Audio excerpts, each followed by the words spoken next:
ठीक है, तो कल जो मैंने आपको जो थ्योरम करवाई थी,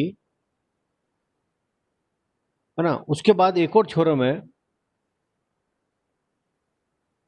वो कहलाएगी initial value theorem and final value theorem.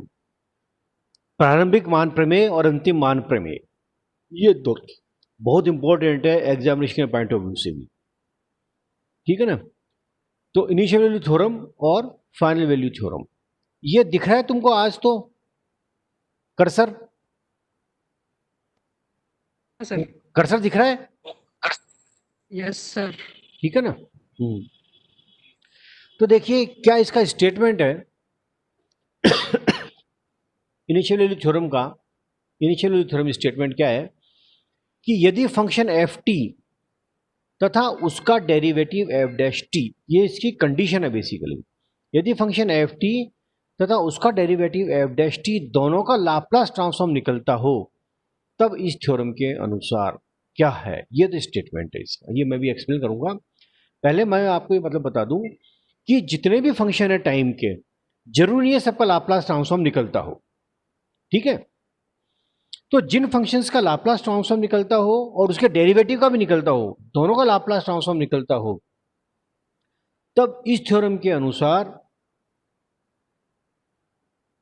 F T limit T tends to zero equal to limit S tends to infinity S F S. ये आपका स्टेटमेंट इस थ्योरम में बहुत मोटा है। ठीक है ना।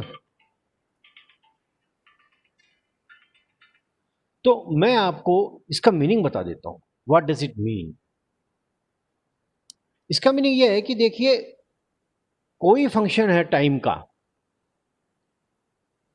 ठीक है, कोई फंक्शन है टाइम का, उसकी टी, उसकी इनिशियल वैल्यू क्या होगी? इनिशियल वैल्यू क्या होगी? क्या करें, टी बराबर जीरो रख दें उसे। ठीक है ना, तो टी बराबर जीरो रख देंगे, तो ये आ गई इनिशियल वैल्यू। टाइम फंक्शन का तो कोई दिक्कत नहीं है, एफ टी दिया हुआ अपने को, टी टेंड्स टू जीरो लगा दो, इनिशियल वैल्यू आ जाएगी। लेकिन यदि वही फंक्शन आपको एस डोमेन में दे रखा हो, एफ एस दे रखा हो, तब उसकी इनिशियल वैल्यू कैसे निकालें हम। तो ये थ्योरम क्या कहती है, बेसिकली टाइम फंक्शन को और एस डोमेन फंक्शन की इनिशियल वैल्यू को रिलेट करती है। टाइम में कोई दिक्कत नहीं है, F T T tends to zero, initial value आ जाएगी। लेकिन एस फंक्शन में इनिशियल वैल्यू कैसे निकालेंगे? वो जो फंक्शन है ना, उसका लाप्लास ट्रांसफॉर्म जो दिया हुआ, उसको एस से मल्टीप्लाई करो और एस की लिमिट कितनी रखो, इनफाइनाइट लिमिट रखनी है अपने को उसकी। आगे समझ में ये थ्योरम ये कहती है टाइम फंक्शन और फ्रीक्वेंसी फंक्शन को कोरिलेट करती है ये। ओके, अब इसका proof, proof Laplace of F dash T से चालू करेंगे हम। ये हमने कल निकाला था ना, डेरिवेटिव फंक्शन का लाप्लास। तो Laplace of F dash T equal to integration zero से T F dash T E raise to power minus S T D T, ये कल मैंने निकाला था आपको। ठीक है ना। और मेरी क्लास है, क्लास ले रहा हूँ, क्लास है बाद में बात। तो इसका जो हमने कल लाप्लास निकाला था, वो लाप्लास क्या था, S F S minus F zero. आपको डायरेक्ट लिखना, याद रखना पड़ेगा, Laplace of F dash T equal to integration zero से इनफिनिटी एफ डैश टी ई की power minus S T D T equal to S F S minus F zero. ये हमको पता है, हम क्या कर देंगे, वी नो। ठीक है, अब क्या किया, तो छोटी सी डेरिवेशन है, दोनों तरफ limit S tends to infinity लेने पर, दोनों तरफ में क्या ले ली, limit S tends to infinity ले ली। ठीक है, ये था इंटीग्रेशन जीरो से इन्फिनिटी एफ डैश टी ई की power minus S T D T. Limit क्या लगा दी, ये एल आई एम है, S tends to infinity equal to limit S tends to infinity S F S minus F zero. ये bracket नहीं दिख रहा है, इधर यहाँ लगा देता हूँ, S F S minus F zero. दोनों तरफ लिमिट ले ली हमने एस टेंड्स टू इन्फिनिटी। समझ में आ रहा है? ठीक है ना। तो अब क्या करें हम, इसको सोल्व करेंगे। देखिए, यहां पर जहां लिमिट है, एस कितनी जगह केवल यहां, यहां पर, वहां क्या रख देंगे, एस की जगह इन्फिनिटी। और इस फंक्शन के अंदर देखिए जो लिमिट है किसकी है, एस की है। यहाँ एफ जीरो है ये, ठीक है ना, दिस इज एफ जीरो। तो एफ जीरो जो है ये, इसमें एस नहीं है तो इसको हम लिमिट से बाहर निकाल दें। और यहाँ रखेंगे एस की पावर, एस की वैल्यू इन्फिनिट रखेंगे तो ई की पावर माइनस इन्फिनिट कितना होता है, जीरो। तो ये पूरा फंक्शन कितना हो जाएगा, जीरो हो जाएगा। और यहाँ पे मैंने क्या किया, लिमिट से इस एफ जीरो को बाहर निकाल दिया क्योंकि इसमें एस नहीं है। तो इसकी वैल्यू जीरो हो गई, zero equal to limit S tends to infinity S F S, ये आ गया, और माइनस एफ जीरो बाहर आ गया। ठीक है, इस एफ जीरो को मैं इधर ले जाता हूँ, ये एफ जीरो।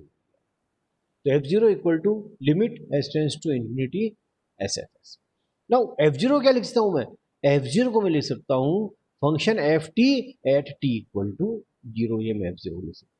एफ जीरो क्या लिख दिया, limit T tends to zero f T equal to limit S tends to infinity S F S. ये हमारा प्रूव हो गया।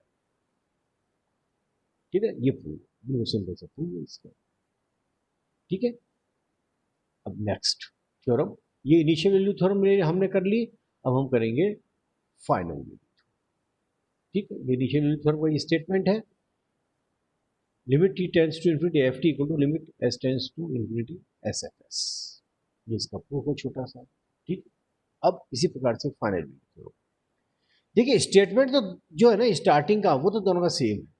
क्या है, यदि फंक्शन एफ टी और उसका डेरिवेटिव एफ डैश टी दोनों का लाप्लास ट्रांसफॉर्म निकलता हो।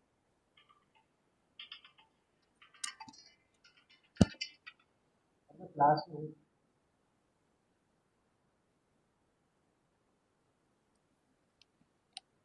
स्टेटमेंट दोनों का सेम रहेगा, मतलब ये जो ऊपर का जो है कि क्या है, यदि फंक्शन एफ टी तथा उसका डेरिवेटिव एफ डैश टी दोनों का लाप्लास ट्रांसफॉर्म निकलता हो, तब इस थ्योरम के अनुसार, इस थ्योरम के अनुसार क्या होगा, क्या होगा इस थ्योरम के अनुसार। देखिए अब ये क्या सी थ्योरम है, ये है फाइनल वैल्यू थ्योरम। ठीक है, फाइनल का मतलब है टी की लिमिट क्या होगी, इनफाइनाइट। तब इस थ्योरम के अनुसार क्या होगा, इस थ्योरम के अनुसार होगा limit T tends to infinity F t. अब यहां zero, t equal to zero की बजाय क्या आ जाएगा, इनफाइनाइट आ जाएगा। ठीक है, this is equal to limit S tends to zero S F s. तो इनिशियल वैल्यू थ्योरम है तो टी की लिमिट तो जीरो आएगी और एस की लिमिट इन्फाइनाइट आएगी। अगर फाइनल वैल्यू थ्योरम है तो टी की लिमिट इन्फाइनाइट आएगी और वो फंक्शन एस से गुणा हो जाएगा और एस की लिमिट कितनी रख देंगे हम, एस टेंस टू जीरो। तो ये टाइम डोमेन में कोई भी फंक्शन दिया हुआ है, कोई दिक्कत नहीं है। इनिशियल वैल्यू के लिए टी इक्वल टू जीरो रख दीजिए, फाइनल वैल्यू निकालने के लिए टी इक्वल टू इन्फाइनाइट रख दीजिए। बट वही फंक्शन आपको एस डोमेन में दे रखा है, तब आपको इनिशियल वैल्यू निकालने के लिए फंक्शन को एफ एस को एस से गुणा करके limit T tends s tends to infinite रखना पड़ेगा और फाइनल वैल्यू निकालने के लिए limit S tends to zero रखना पड़ेगा। प्रूफ वहीं से स्टार्टिंग है, प्रूफ में भी कोई दिक्कत नहीं है।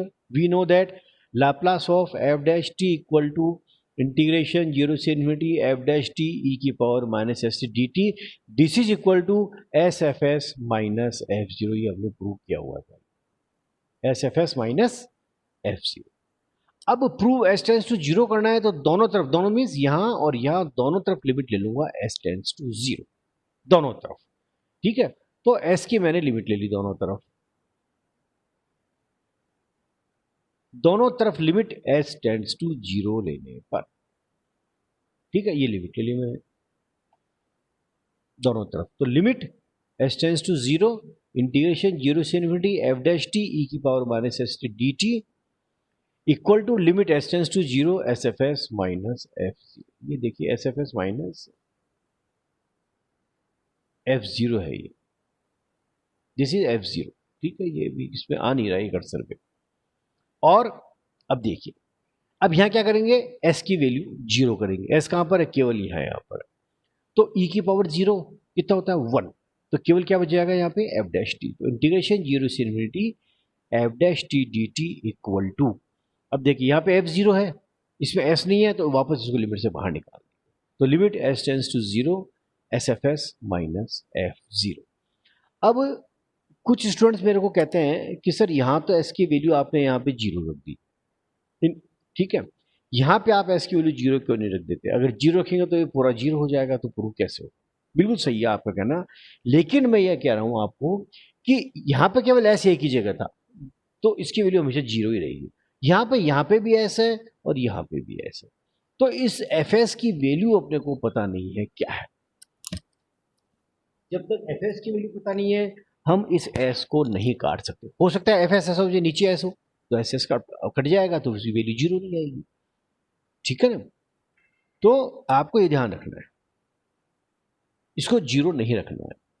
ओके, अब इसको सोल्व कर लीजिए आगे। ठीक है, सो लिमिट, अब इसको इंटीग्रेट कर दिया, एफ डैश टी को इंटीग्रेट कर दूंगा। एफ डैश टी को क्या करूंगा मैं? इंटीग्रेट करूंगा। ये थोड़ा गलत है यहाँ पर, तो देखिए जैसे मैं इसको इंटीग्रेट करूंगा क्या बच जाएगा? F T. क्या बच जाएगा? ये क्यों डेरिवेटिव फंक्शन है, इसको इंटीग्रेट करूंगा क्या बच जाएगा? F T.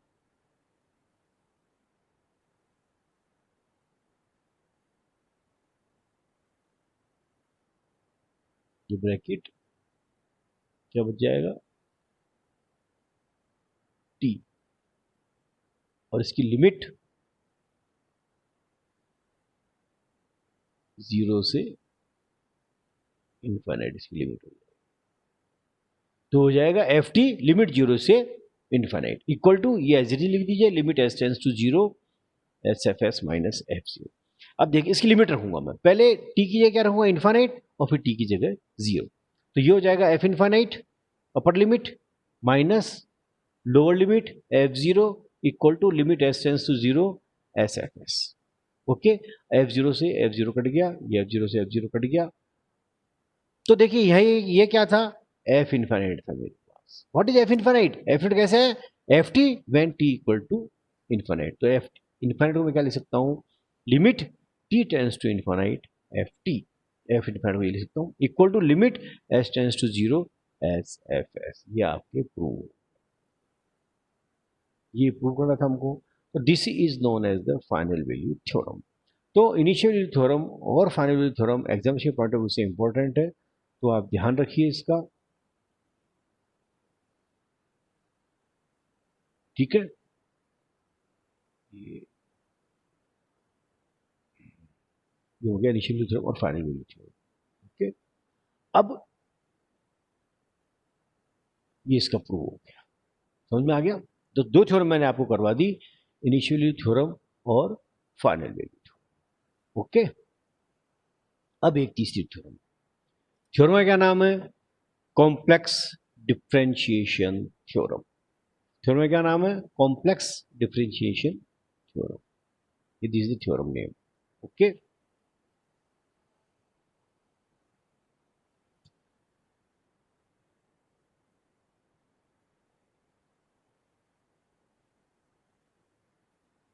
क्या स्टेटमेंट है इसका? देखिए थ्योरम का,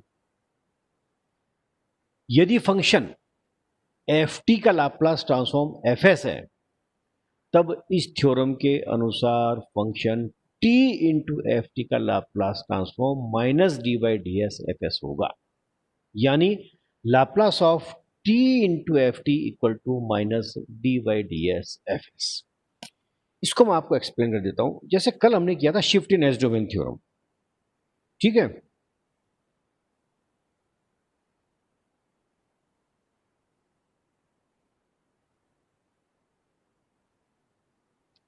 एक कोई बच्चा ज्वाइन कर रहा है,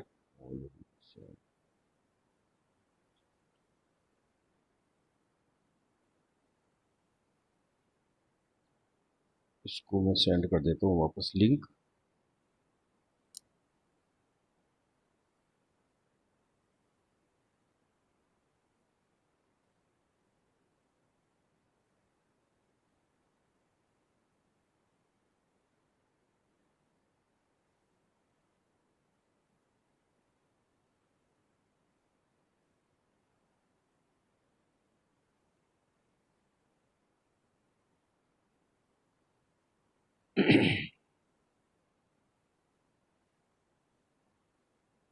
ठीक है, तो जैसे हमने कल वो देखा था फंक्शन, जिसमें फंक्शन किससे मल्टीप्लाई हुआ था? ई की पावर माइनस एस टी से मल्टीप्लाई हुआ था। तब उसका लाप्लास क्या होता है, एफ एस प्लस माइनस ए। तो देखिए यदि कोई फंक्शन मल्टीप्लाई होता है टी से, एफ टी है, this is F T, multiply किससे हुआ है, टी से, तो उसका लाप्लास क्या होगा, minus D by D S F s. Where what is f s, F S है वो एफ टी का लाप्लास ट्रांसफॉर्म है। तो टी एफ टी का लाप्लास क्या हो जाएगा, उस एफ एस को एस के सापेक्ष डिफ्रेंशिएट कर दीजिए विद नेगेटिव साइन, तो वो उसका लाप्लास ट्रांसफॉर्म आ जाएगा। अब इसका प्रूफ इज वेरी सिंपल, ये प्रूफ, ठीक है। So we know that Laplace of f dash t, sorry, Laplace of f t equal to integration 0 से infinity f t e की power minus S T D T. ये हमारे Laplace का formula है, कोई भी फंक्शन है उसके लाप्लास का फार्मूला ये है, और उसको हम प्रदर्शित किससे करते हैं, एफ एस से। सो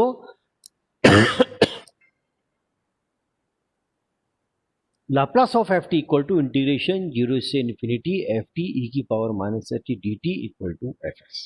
ओके, अब हमने क्या किया, इधर और इधर दोनों तरफ s के सापेक्ष डिफ्रेंशिएट कर दिया, इसके सापेक्ष, s के सापेक्ष, तो ये हो गया डी बाई डी एस, ये ब्रैकेट पूरा एग्जिट आ गया, इंटीग्रेशन 0 से इन्फिनिटी एफ टी ई की power minus f t D T equal to d by D S F s. इधर कुछ नहीं करना, सारा काम जो होगा वो इधर ही होगा, तो D by D S F S आ गया, ठीक है।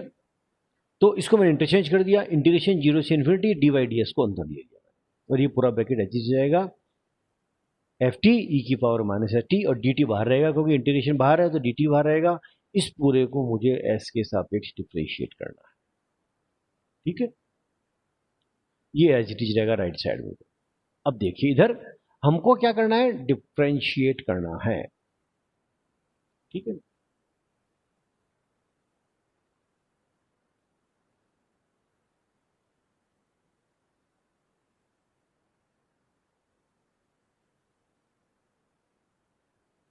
मैंने क्या किया, इसको एस के सापेक्ष डिफ्रेंशिएट कर दिया। अब देखिए एस कहां पर है, केवल यहां पर, तो डी बाई डी एस इसका डिफ्रेंशिएशन होगा केवल ई की पावर माइनस एस टी का, ये कांस्टेंट रहेंगे, ठीक है। तो देखिए एस के सापेक्ष डिफ्रेंशिएट कर रहा हूं मैं, तो माइनस टी कांस्टेंट रहेगा, बाहर आ जाएगा, तो ये एफ टी, इसको डिफ्रेंशिएट करो तो माइनस टी ई की power minus S T D t आएगा, ठीक है, equal to d by D S F s हो जाएगा।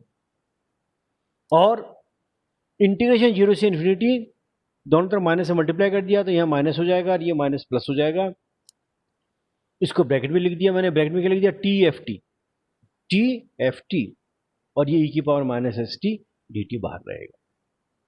तो देखिए लाप्लास का फॉर्मूला क्या होता है, इंटीग्रेशन 0 से इन्फिनिटी एफ टी ई की पावर माइनस डी टी, यहां क्या आ रहा है, एफ टी के साथ टी और आ रहा है, which is equal to minus D by D S F S. So इसको मैं क्या लिख सकता हूं, Laplace of T F T equal to minus D by D S F S. ये नहीं आएगा इसके अंदर, ये इंटीग्रेशन का टर्म नहीं आएगी, ये नहीं आएगी, ठीक है। इसको मैं पूरे को क्या लिख सकता हूँ, Laplace of T F T equal to minus D by D S F s. तो ये इसका प्रूफ हो गया।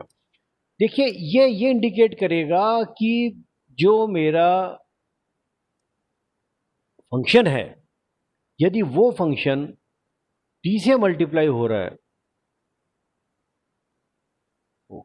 इसको पार्टिसिपेंट कहा गया,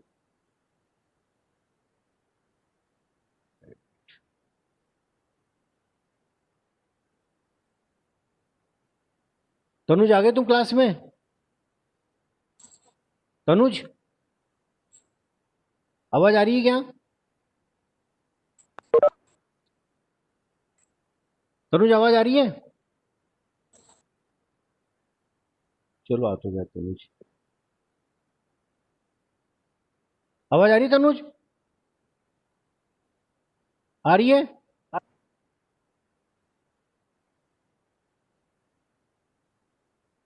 ठीक है, अनम्यूट कर दिया इसको मैंने, इसको भी अनम्यूट कर,